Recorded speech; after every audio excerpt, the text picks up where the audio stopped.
안녕하세요. 제2의 인생을 그려나가고 있는 30대 여성입니다. 제 시댁 식구들은요, 멀쩡한 사지육신을 두고도 어떻게 하면 저 하나 등쳐먹고 뜯어먹을 궁리만 하던 사람들이었어요. 정말이지 제가 오래 산 건 아니지만 그렇게 염치 없고 뻔뻔한 족속들은 처음이었죠. 그리고 피는 못 속인다고.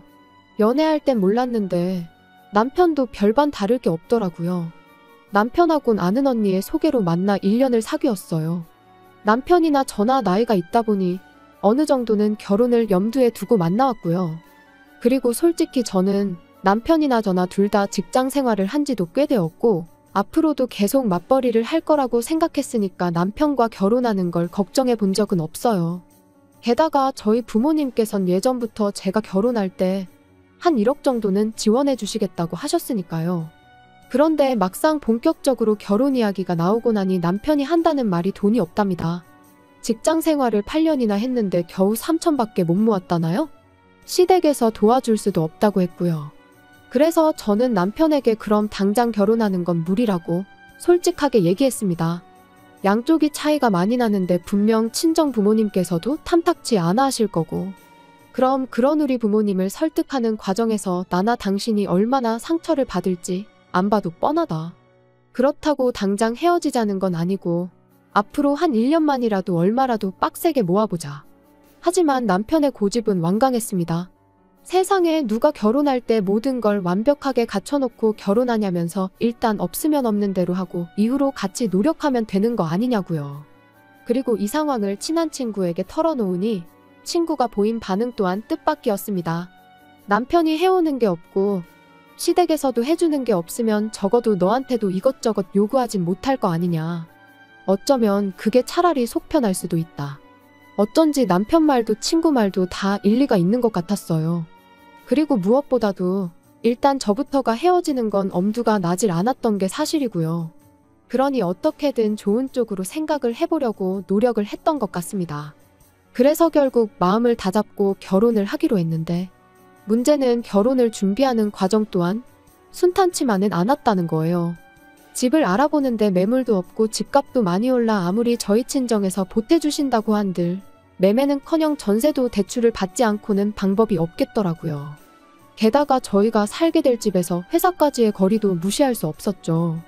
그래서 결국 남편과 제 회사 중간쯤으로 해서 오피스텔 생활을 하기로 했습니다. 그런데 그렇게 집 문제까지 해결하고 며칠이 지났을 때였어요. 어머님께서 연락을 해오셔서는 퇴근길에 잠깐 들렸다 가라시대요. 참고로 회사에서 저희 친정까진 30분 거리고 시댁까지는 1시간은 좋게 걸리는 거리입니다. 그러니 당연히 좀 번거롭게 느껴진 게 사실이에요. 그래서 제가 바로 대답을 못했더니 어머님께서 대뜸 오라면 네 하고 오면 될 것이지 무슨 뜸을 들이냐며 언성을 높이시는 게 아니겠어요? 너무 당황스러워서 일단 죄송하다 얼른 가겠다 하고는 곧장 남편에게 전화해 어머님이 집으로 오라고 하시던데 혹시 무슨 일이라도 있냐고 물었습니다. 이유라도 알고 가면 저도 나름대로 생각을 하고 갈 수 있으니까요. 그런데 남편이 아주 금시초문이라는 듯 오히려 저한테 이유를 묻대요. 그러니 저로서는 시댁에 가는 내내 어찌나 초조하고 긴장이 됐는지 몰라요. 그리고 그렇게 부랴부랴 도착한 시댁에서 어머님은 생각지도 못한 이야기를 꺼내셨습니다. 듣자 하니 오피스텔에서 살 거라던데 그게 사실이냐고요. 그래서 그렇다 하니 그럼 혼수는 어떡할 거냐대요. 그런데 이때 전 솔직히 어머님이 뭐라도 하나 해주시려고 물으시는 줄 알았어요. 아무래도 저는 모아둔 돈에 친정에서 해주는 것까지 하면 거의 2억 가까이 들고 가는데 남편은 겨우 3천만 들고 오는 상황이었으니까요. 그러니 어머님도 마음이 쓰이시는가 보다. 그래서 뭐라도 하나 해주고 싶으신 건가 뭐 그런 식으로 생각을 한 거죠. 그래서 걱정 마시라고 요즘 오피스텔은 풀옵션이라고 해서 웬만한 건 다 갖춰져 있다 했습니다. 아무것도 안 해주셔도 된다고요. 그런데 어머님이 보이신 반응은 제 예상과는 전혀 달랐습니다. 저더러 너 지금 무슨 얘기를 하는 거냐시며 너 그럼 아무것도 안 해오겠다는 거냐고 물으셨거든요. 그리고는 맏며느리 자리로 시집을 오면서 맨손으로 오는 게 말이 되냐고. 다른 집은 맏며느리가 시집 올 때 시부모 밍크 사주고 신우 명품백 사주고 그런다던데 넌 어떻게 그렇게 뻔뻔하냐입니다. 그리고는 이 결혼을 시키는 게 맞는지 모르겠다 하시는데 거기서 저도 확 정신이 들었죠. 그리고 그때는 결혼이 엎어지더라도 할 말은 해야겠다 싶어서 저도 따박따박 따지고 들었어요. 그렇게 치면 저희 집에서도 남편이 맞사위인데 남편도 해오는 거 하나도 없다. 그리고 어머님이 먼저 말씀을 그리 하시니 저도 하는 건데 저는 2억 들고 결혼하는데 남편은 3천이 다다. 요즘 아무리 세상이 달라졌어도 적어도 반반은 맞춰야지. 어떻게 겨우 3천만 들려서 아들 장가를 보내시냐. 그랬더니 어머님께서 저한테 누가 너더러 그만큼 들고 시집오라고 했냐입니다. 네 부모가 내 아들 좋으라고 그 돈 해주냐고. 너 좋으라고 해주는 거 아니냐면서요. 그리고 그렇게까지 이야기가 나왔으니 솔직히 저는 이 결혼은 안 하는 게 맞다 싶더라고요. 그래서 무슨 말씀이신지 잘 알겠다. 부디 어머님 마음에 쏙 드는 며느리 찾으시라 말씀드리고 뒤도 안 돌아보고 자리에서 일어났지요. 그리고는 현관으로 향하는데 신우가 기가 막힌다는 눈빛으로 저를 쳐다보더라고요. 그래서 저도 똑같이 한번 쏘아보고는 문이 부서져라 닫고 나왔습니다. 집으로 돌아오는 내내 생각할수록 괘씸하고 어이가 없었어요. 그래서 남편에게 전화해 어머님께서 하셨던 이야기를 그대로 전하고는 이렇게 됐는데 결혼은 무슨 결혼이냐고. 죄다 없던 일로 하자 했습니다. 그랬더니 남편이 안절부절 못하는 목소리로 일단 만나자며 사정을 하대요. 하지만 이미 제 마음은 확고했기에 됐다고 거절했어요. 그런데 막상 집에 도착하니 방 안에 쌓여있는 청첩장들이 눈에 들어왔습니다. 그리고 이내 이 나이에 파혼했다 하면 주변에서들 날 어떻게 볼까 싶고 한편으론 부모님 체면에도 먹칠을 하는 건 아닌지 정말 별의별 생각이 다 드는 거예요.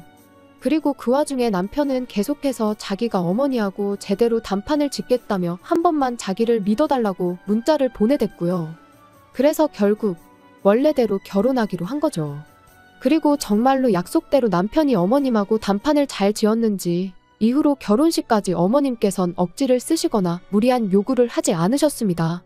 그래서 저는 이제부터라도 어머님과 잘 지내봐야겠다고 생각을 했죠. 그런데 어머님이 괜히 가만히 계셨던 게 아니었어요. 신혼집을 얻고 하는 과정에서 일단 대부분은 제가 가진 돈으로 해결할 수 있었기에 남편이 모아둔 3천만 원은 제가 달라고 하질 않았었어요. 그 돈으로는 차를 사면 되겠다 싶었거든요. 그런데 결혼하고 며칠 지나지 않았을 때 중고차 구경을 하다가 정말 괜찮은 차를 발견했습니다. 그래서 남편에게 이 차로 사면 될 것 같으니 돈을 달라고 했거든요. 그랬더니 자꾸 이 핑계 저 핑계만 대면서 돈을 주지 않는 거예요. 그리고 그런 남편의 태도가 너무 미심쩍어서 그럼 알겠다 차는 안 사도 된다. 하지만 돈은 일단 보내달라 했습니다. 그랬더니 그걸 왜 달라고 하냐면서 오히려 언성을 높이는 게 아니겠어요? 그리고 그런 남편의 태도가 정말 어찌나 수상쩍던지 그래서 저도 지지 않고 같이 소리를 지르기 시작했어요. 그랬더니 그제서야 하는 말이 자기한테 1,000만 원밖에 없답니다. 어이가 없었어요. 결혼 이야기 나오고 지금까지 반년 동안 도대체 2천을 어디다 쓴 건지 감이 안 왔거든요. 그래서 혹시 주식했냐 코인했냐 물으니 그것도 아니랍니다. 그리고는 하는 말이 어머님한테 드렸대요. 죽기 살기로 키워놨더니 은혜도 안 갚고 장가를 가냐며 나오지도 않는 눈물을 쥐어짜내고 효를 하시길래 보다 못해 얼마면 되겠냐고 소리를 질렀더니 언제 울었냐는 듯 일단 2천이라고 하시며 계좌로 보내라고 하시더라나요. 그래서 진짜 치사하고 더러워서 드렸다고요. 그리고 그 당시엔 남편 말을 정말 고지고대로 믿었기에 정말 크게 충격을 받았어요. 남편이 불쌍하기도 했고요. 그래서 더는 따지지 않고 알겠다 했습니다. 그리곤 그냥 남은 1,000만 원만 제가 가지고 왔어요. 남편이 들고 있다가는 그나마도 뺏기지 싶어서 말이에요. 그런데 생각지도 못한 골치 아픈 일이 또 터졌습니다. 이제 정말 돈 좀 모아볼까 하는 타이밍에 남편 회사가 부도가 나면서 남편이 실직을 하게 됐거든요. 그리고 솔직히 저에게 남편의 실직 자체는 그렇게 큰 일은 아니었어요. 사람이 살다 보면 이런저런 일도 있고 인생이란 게 다 제 뜻대로만 되는 건 아니니까요. 그렇지만 실직 이후로 남편이 보여준 그 태도, 그게 저를 너무 힘들게 했습니다. 제 취업은 고사하고 오로지 게임과 술에 의지하며 하루하루 허송세월을 보내기 시작했거든요. 그리고 그렇게 2달이 넘어가니 제 인내심도 바닥이 나대요. 그래서 남편더러 언제까지 그렇게 살 거냐니까 때가 되면 다 알아서 할 거라더니 대뜸 저더러 가게를 얻어달랍니다. 하다못해 포장마차라도 하나 열어달라나요? 어이가 없었어요.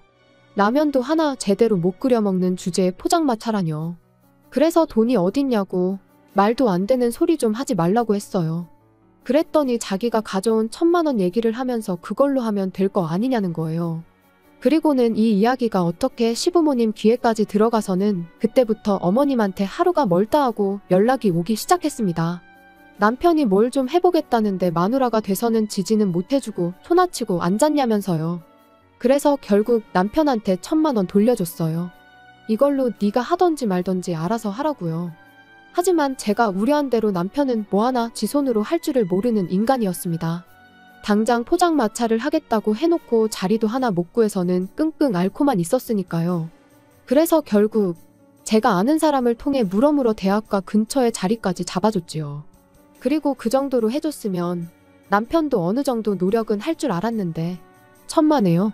장사 시작하고 2주 만에 남편이 도저히 못하겠다며 말 그대로 두 손 두 발 다 놔버렸거든요. 아무래도 저녁 장사를 하다 보니 별의별 손님들이 다 왔던 모양인데 남편 입장에선 그게 감당하기 어려웠던 모양입니다. 자기 적성에 안 맞는 것 같다고 그냥 직장 생활이나 해야겠다 그러는데 솔직히 눈앞이 깜깜했어요. 막말로 오라는 직장이 있던 것도 아니고 그럼 또 게임과 술에 빠져 지내면 어쩌나. 그리고 그런 생각을 하니 암담했던 거죠. 그래서 결국 남편한테 제가 도와주겠다고 했습니다. 그러니까 조금만 더 힘을 내보라고요. 하지만 결론부터 이야기하자면 소용없는 짓이었어요. 제가 열심히 할수록 남편은 더욱 게을러지고 안일해지고 이리저리 꾀만 부릴 뿐이었으니까요. 그리고 그런 남편을 어르고 달래다 보면 저는 2배, 3배로 힘들고 우울해지고 그래서 결국 남편더러 100만 원만 벌어도 좋으니 내일이라도 당장 출근할 곳을 찾으라 했습니다. 포장마차는 내가 하겠다고요. 사실 이제 와서 말이지만 그 무렵 저는 회사 생활보단 포장마차 일을 할 때 더 보람을 느끼고 있었어요. 그래서 남편이 차라리 포장마차에서 손을 떼줬으면 하는 바람도 없잖아 있었죠.